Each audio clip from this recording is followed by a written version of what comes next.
Transmission received. O5 Council ID detected. Playing log now. SCP-7011 Overwatch Command. In light of recent developments in the SCP-7011 case, the Overseer Council has deemed your involvement necessary in containing the anomaly. Your compliance is mandatory, and you are expected to study it and prepare for your insertion in 10 hours. To do so, you have been granted temporary access to Level 5 and Overseer classified documentation. Your supervisors have been notified accordingly. Secure, contain, protect. Item Number SCP-7011 Object Class Safe. Site Responsible Not applicable. Director Not applicable. Research Head Researcher Klein. Assigned Task Force OTF SEMEC-1 Outsiders. Special Containment Procedures. Due to the unknown radius of SCP-7011's field of effect, unauthorized Foundation personnel are forbidden from entering within 2 km of the town's perimeter. Permission to enter is granted only to members of Observational Task Force SEMEC-1 Outsiders, or those with express Overseer authorization. Those that enter without authorization must not be retrieved, and upon exit from SCP-7011's radius must be sufficiently reprimanded. Personnel must not interfere with civilians entering or exiting this zone, as this may disrupt current research efforts as well as potentially expose the presence of Foundation agents in the vicinity. Despite the nature of SCP-7011, personnel must continually be reminded of residents' human value to prevent dangerous lines of thought. Additionally, SCP-7011's status as anomalous must be routinely confirmed by Foundation predictive supercomputer A.L.I.C.E, the details of which can be found below. SCP-7011 and its surrounding area must be observed 24/7. Description: SCP-7011 refers to the anomalously deterministic behavior of humans and other unexplained phenomena in the small town of Joseph, Oregon. SCP-7011 affects an area of approximately 2.5 kilometers in diameter from the center of Joseph and thus affects the entire population of Joseph. SCP-7011 does not cause residents of Joseph to act abnormally in any way. Rather, it allows their future actions to be predicted to a degree of accuracy much higher than people outside of the town. Presently, Foundation anomalous technologies can predict the short, medium, and long-term future events of the town with 95% accuracy. It is currently hypothesized that introduced elements become determined to an unknown extent upon nearing the town's border. The existence of SCP-7011 cannot be inferred from observation alone, as the anomaly is fully invisible to both residents of the town and outside observers. By using a combination of standard and anomalous technologies, Foundation engineers are consistently able to confirm the presence of SCP-7011 within human behavior in Joseph. Moreover, the discovery of SCP-7011 is attributed to the development of predictive AI mechanisms within the last 5 years. Hence, it is unknown how long SCP-7011 has existed, or how widespread similar anomalies may be. As of June 16, 2022, SCP-7011's field of effect is stable, and further research into the anomaly is ongoing. Addendum 7011.1 A.L.I.C.E Briefings. A.L.I.C.E, Artificial Local Intelligence Clairvoyance Engine, is an anomalous Foundation supercomputer used in the calculation and subsequent prediction of outcomes in non-human systems. A.L.I.C.E's scope of prediction is virtually limitless. The engine's settings can be calibrated to predict extremely precise events in time, from short, immediate series of events such as modeling the trajectory of a shrapnel explosion, to prolonged series such as the movements of satellites in orbit. Notably, A.L.I.C.E does not find prediction of chaotic complex systems particularly difficult due to its anomalous attributes. These attributes are as follows. Anomalously compact computing systems, enhanced software speed, net zero energy usage, anomalously efficient cooling mechanisms, localized omniscience. Localized omniscience here refers to A.L.I.C.E's ability to glean exact physical knowledge of a certain input area to the molecular level. Further, this feature is hypothesized to be an emergent property of the vague circumstances of the engine's construction and is not fully understood. A.L.I.C.E's other anomalous features are induced thaumaturgically by Foundation personnel, created employing anomalous technologies, the result of conjunction with other SCP objects in Foundation control, a combination of the above, and are therefore better understood. To prevent information overload, A.L.I.C.E is also equipped with an AI sorting system that can limit the calculations necessary for an accurate prediction by observing and recording patterns in the micro-level systems that comprise higher-level behaviors, as opposed to fully calculating all the physical processes involved. At present, A.L.I.C.E has identified over 10 to the 17th of these patterns, saving immense amounts of computational power and energy. A.L.I.C.E works under the assumption of a physicalist, determined universe, using the laws of physics of baseline reality as the basis of its calculations. In this way, A.L.I.C.E is primarily used for Foundation scientific research and informing the design of new technology, rather than the containment of anomalies or in conflicts with hostile groups of interest. Further details, Level 5 classified. So it begins. Addendum 7011.2 Discovery and Context. On May 16, 2022, the A.L.I.C.E supercomputer underwent major transportation. The engine was temporarily disassembled and moved to a new location to acquire system augmentations which would significantly increase its range and functionality. Upon addition and testing of these systems, A.L.I.C.E immediately produced detailed predictions regarding the SCP-7011 anomaly. Normally, such detailed predictions would not be possible to extrapolate from a system containing human elements. Yet, A.L.I.C.E continued to produce short, medium, and long-term predictions about the town of Joseph. This discovery has had a notable impact on Foundation anomalous philosophy. To illustrate this, a relevant excerpt can be seen below. Excerpt from The Future Hasn't Happened Yet by Harket Hanser, Foundation historian, scientist, and member of the SCP-7011 project team. It is an inaccuracy to call A.L.I.C.E a clairvoyance engine, although I suspect this is simply hyperbole to fit the acronym, as the machine's anomalous characteristics are not in the magical prediction of the future. Rather, they involve the magical gathering of information and subsequent prediction of the future. Therefore, A.L.I.C.E fits into the category of scientific, deterministic prediction rather than anomalous. In thaumaturgic divination, anomalous clairvoyance, or whatever name you want to call the magic stuff, the prediction of the future is a matter of universal forces, of destiny. These methods assume the future is set in stone, and learning its contents requires either waiting for it to happen or taking shortcuts, in this case, resorting to thaumaturgy. In scientific prediction, our assumptions are much the same. A pair of dice will land a certain way depending on how they are thrown, and therefore, if the action of throwing them can be wholly understood, one would know the exact score even before landing. Barring quantum mechanics, an entirely separate demon, this assumption holds true in all cases. The universe and its processes can be modeled as a line of dominoes. The ending is set in stone, and destiny, in some sense of the word, does exist. This was until A.L.I.C.E was created, where this assumption was shattered, or so we initially thought. Upon further analysis, it was found that this assumption still held true, but with an addendum.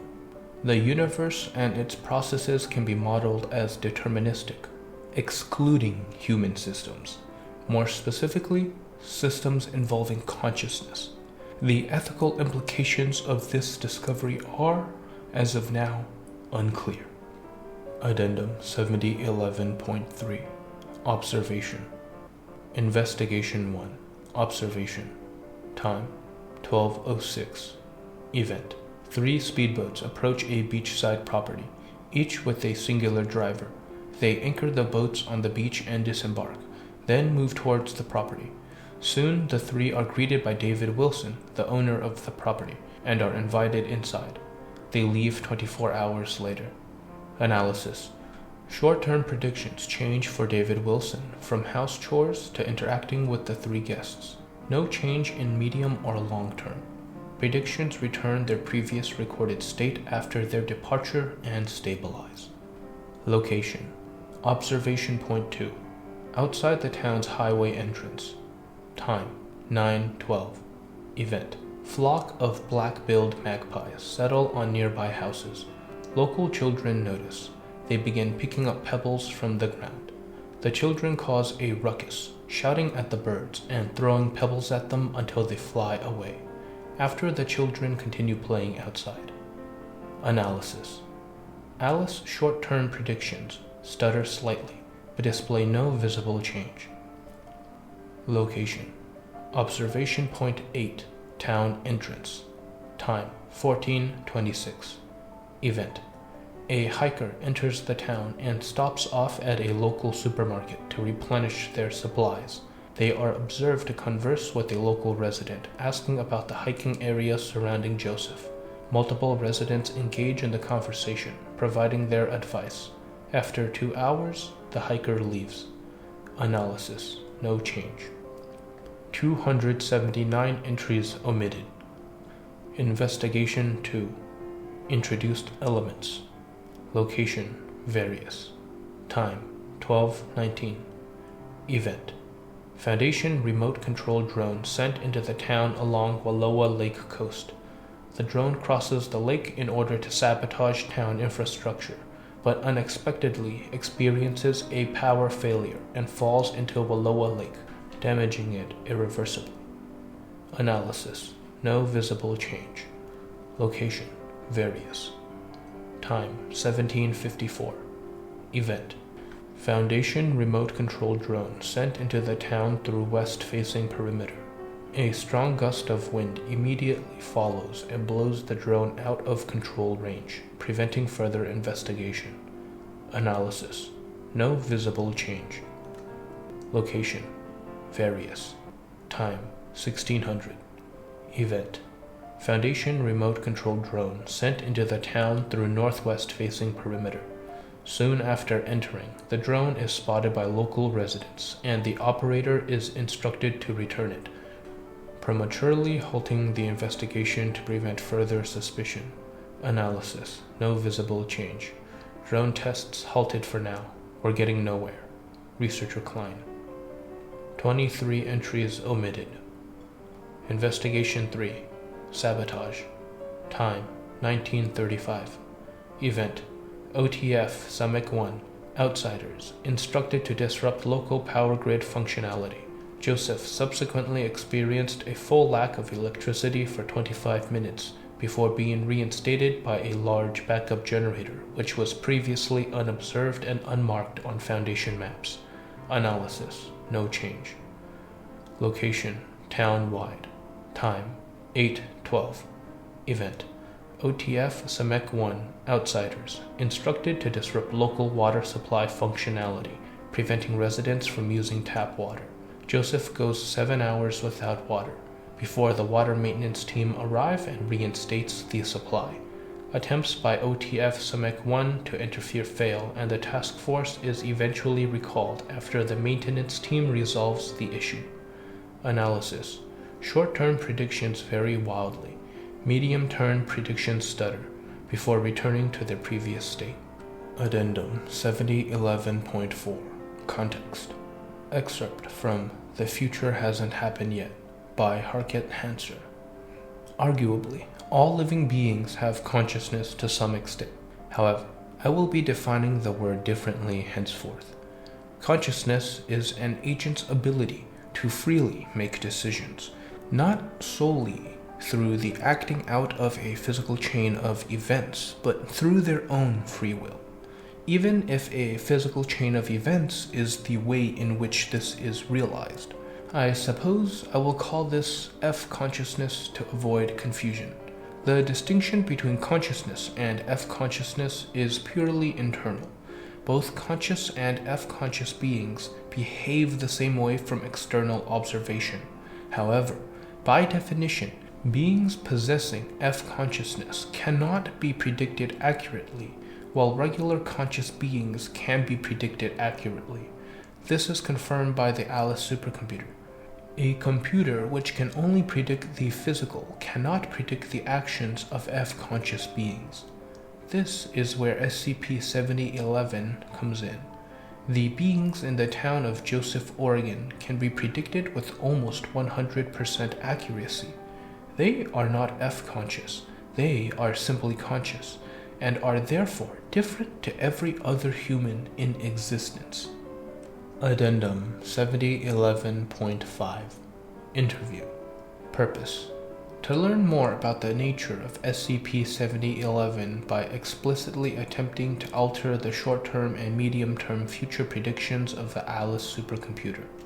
Baseline short-term A.L.I.C.E predictions. Subject: Jeremiah Armstrong will continue walking along Wallowa Lake Highway. Subject will cross the road. Subject will enter local restaurant, The Dog Spot, and remain for 45 minutes. Subject will return home. After each instruction, a corresponding phrase has been added. The first, change, denotes a visible change in predictions, whilst the second, return, denotes a return to previously recorded baseline predictions. The interview was conducted by Dr. Maya Blanche, a junior researcher on the SCP-7011 project. Begin log.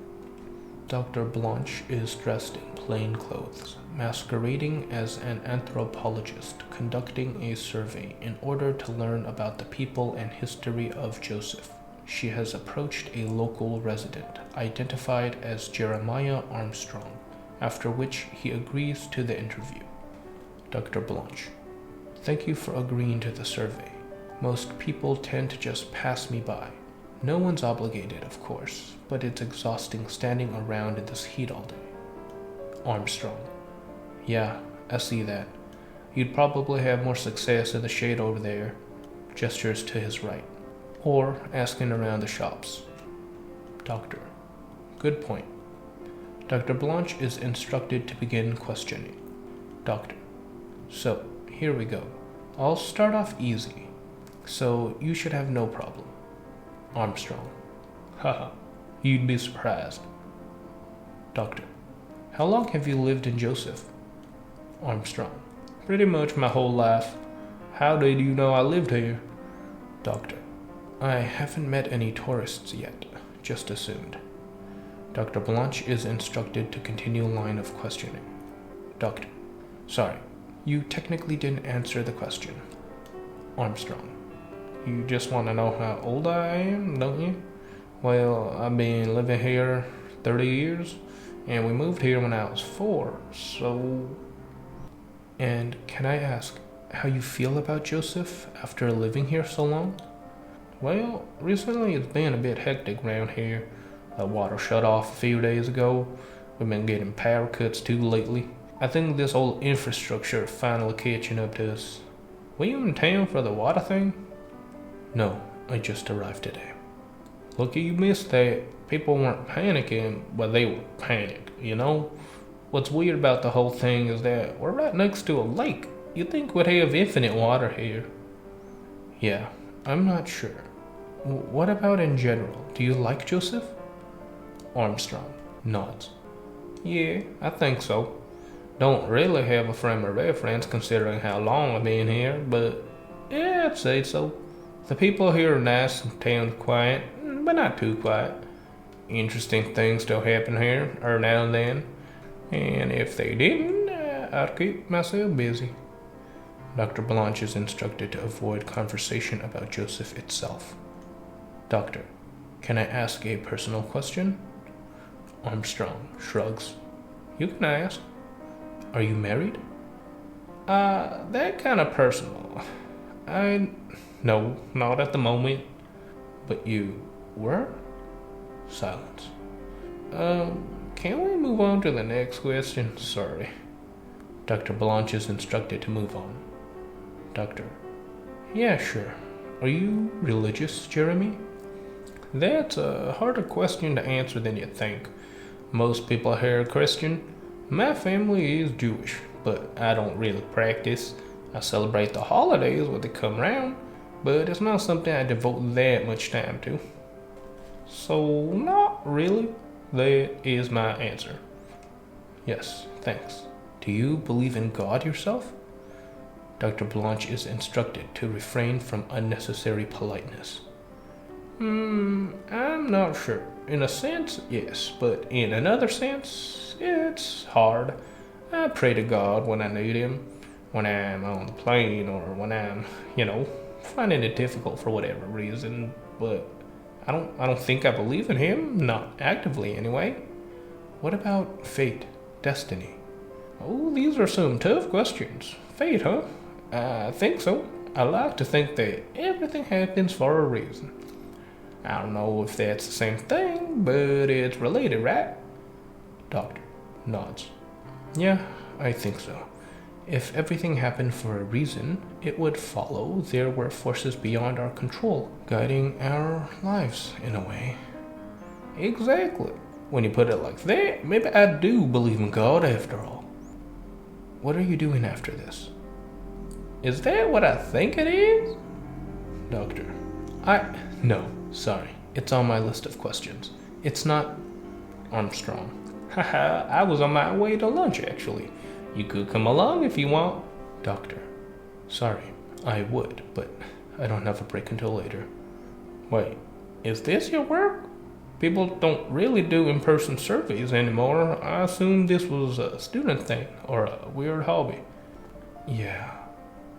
Where do you work? I might have heard of it. You never know. Dr. Blanche is instructed to ignore the question. What do you do for a living? I'm kind of in between jobs right now, but by trade, I'm an electrician. I just realized, shouldn't you be writing this down? I've said a lot. I have a good memory. When you were younger, did you want to be an electrician? No, not to say that I dislike the idea of my job now, but I just dislike the idea of all jobs. I've always been a laid-back guy, I think. I'm better at, stuff like this. Socializing, answering questions on the side of the road for someone I just met. Maybe you'd be better off in a sales job. Maybe. Okay, next question. Dr. Blanche is instructed to perform standard mimetic questioning. Does the black moon... Sorry, I can't. Alice prediction stutter. Ma'am, you alright? Yes, I'm fine. I think it's the heat. Dr. Blanche is instructed to continue questioning. I think we should stop there for today. Yeah, you're right. I think I'm not. Dr. Blanche is instructed to continue to questioning. I have one more question. Okay, if you're sure. What would you do to protect those you loved? Sorry, could you repeat the question? I would do anything for those I loved. I would do everything. Ma'am? Most people claim they would, but they wouldn't. Most people would buckle at the first sign of pressure. I wouldn't. I didn't. Dr. Blanche is instructed to stop talking. You think I'm joking? I can do anything. They think they can break me with these pathetic attempts? Look, they're listening. Armstrong steps back as Dr. Blanche raises her voice. Hey, easy there. I think you might be dehydrated. Dr. Blanche removes her earpiece and hands it to Armstrong. He pauses, but takes it.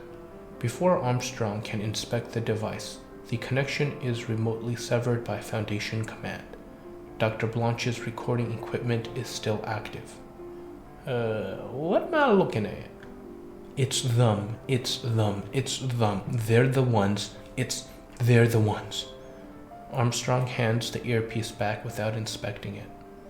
Ma'am, I think you might need to see a doctor. The heat's getting to you. I've seen this before. No, leave me alone. Okay, I'm gonna call my family friend at the infirmary. Armstrong begins dialing a number in his phone. Dr. Blanche sits on the curb. No, sorry, I just need a moment, I think. I'm sorry. Silence as Armstrong puts his phone down. Should I stay? Dr. Blanche shakes her head slowly. Okay, here. Armstrong hands her a water bottle from his bag. He then writes something on a loose piece of paper and hands it to her. Hold on to these. If it gets worse, give me a ring. Dr. Blanche nods. Yeah, I'll see you around. Armstrong walks across the road, exiting the interview. End log. After the interview concluded, Dr. Blanche remained in Joseph, and thus SCP-7011's field of effect, until OTF-SCP-7011 managed to extract her 2 hours later. Upon being questioned, Dr. Blanche expressed confusion about the events of the interview, claiming that she followed instructions and had no memory of deviating from the planned list of questions. Furthermore, she expressed difficulty in recalling the second half of the interview or any subsequent events in the town. Following this, Dr. Blanche was recommended for amnestic therapy and psychological evaluation, pending approval. However, 24 hours after her extraction, she failed to arrive at her research post in Site-24.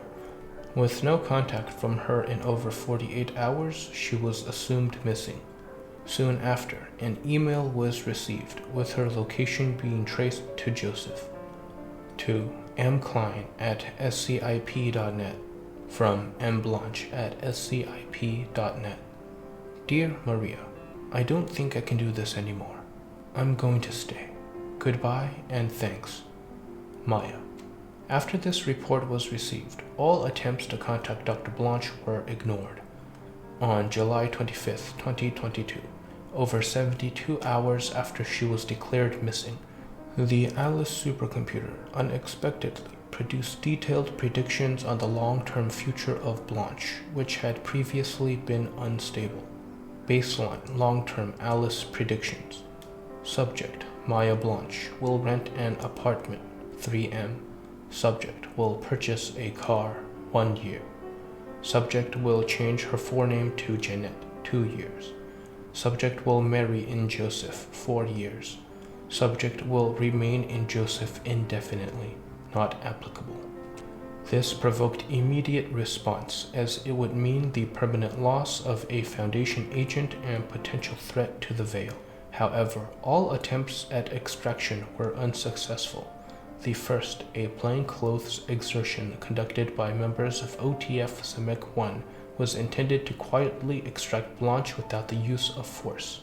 This approach faced complications. After coming into contact with Blanche, the extraction team engaged in conversation with her for over 30 minutes, before exiting the town and leaving her behind. The second occurred a day later, with more attention placed in speed and counter-mimetic techniques. The team reached Blanche without error, but upon requesting her compliance, Blanche expressed extreme anger, resulting in her fleeing the town center. 1 day later, Alice outputted large variations in predictions, rendering the computer useless in aiding further operations. In addition, unusual spikes in radiation were detected coming from just outside Joseph, implying heavy reality alterations. In response, a task force was commissioned with the purpose of forcibly extracting Blanche and investigating the source of the radiation. The task force consisted of 3 members of Observational Task Force SCP-7011 due to their proximity and experience in the town. Date: July 30th, 2022. Provisional Task Force SCP-7011 Outsiders. Stealth and Extraction. SCP-7011 ARC. Squad Lead. SCP-7011 Queen. SCP-7011 Red Set. Begin log. ARC, Queen, and Red Set's body cameras face the insertion point by the town's east perimeter. The point of insertion is within the forest by Wallowa River, All 3 agents have previously crossed the river and are awaiting instruction. Command. Confirm position. ARC. East perimeter. Observation point 12. Queen. Same. OP-12. Silence. ARC. Red? Red said. Yeah. East perimeter. OP-12. Command. Copy that. 1 second. Okay, cleared for entry. ARC. Copy. Let's move. The 3 cross the perimeter into Joseph and make their way through the forest, avoiding trails, paths, and clearings. The team entered within 1 kilometer of the target's location. They slow and spread out. ARC. Okay, you two. There's no reason this won't be quick and easy. Extract the researcher, don't get spotted, identify the source of the radiation. 3 things to keep track of. Queen. Want to repeat yourself for a 5th time? ARC. Just making sure. Red said. Blanche is making it easy for us. I don't know if she knows about the tracker, but she can't be that careless to just walk into a deserted area. She is Foundation. Queen.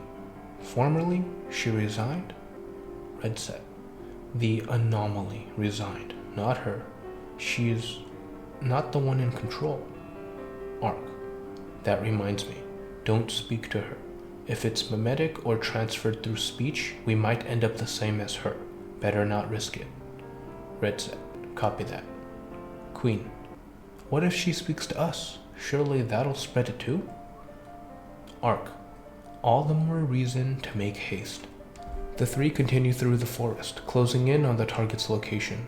Soon they come across an abandoned sewer system, concurrent with Foundation records of the town. The architecture is covered with plant life, a result of the rainfall and increased humidity from below a lake. ARC. Okay, home stretch now. Command. How far are we? Command. 200 meters. She's not moving. You should be good to approach. ARC. Copy.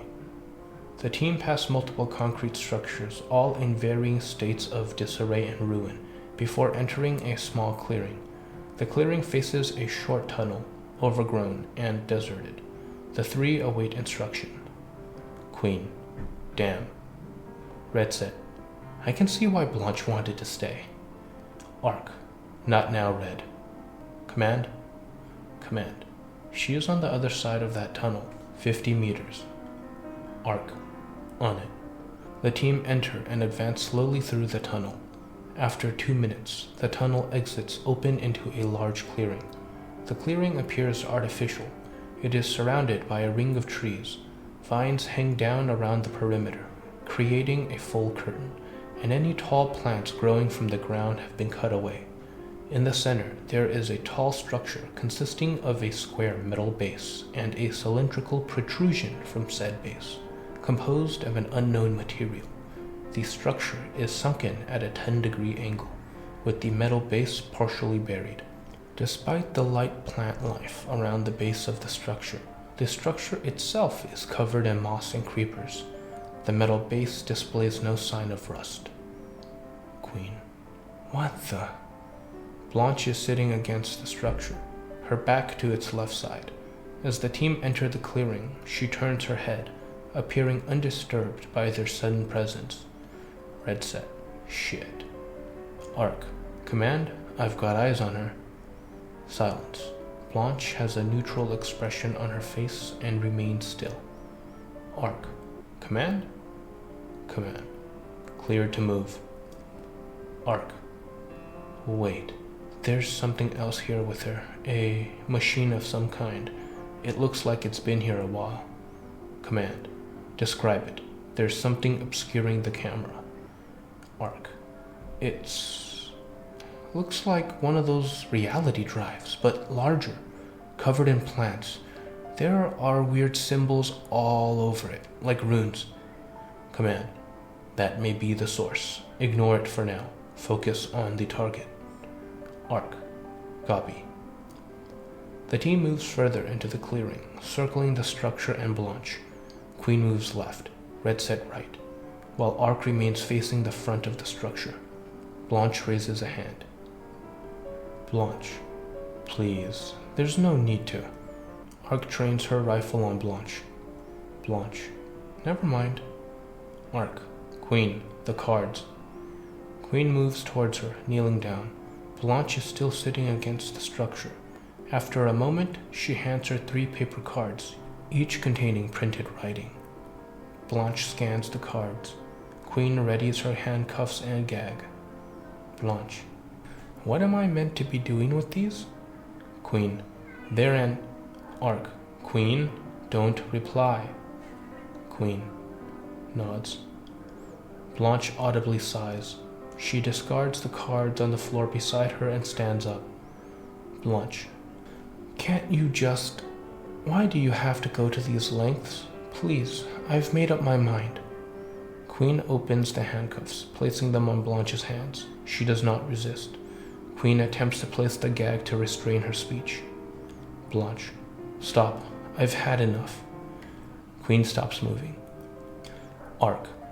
Queen, you alright? Queen remains stationary in front of Blanche. Queen.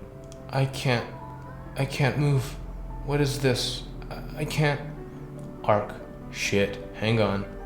Blanche removes her handcuffs and drops them on the floor.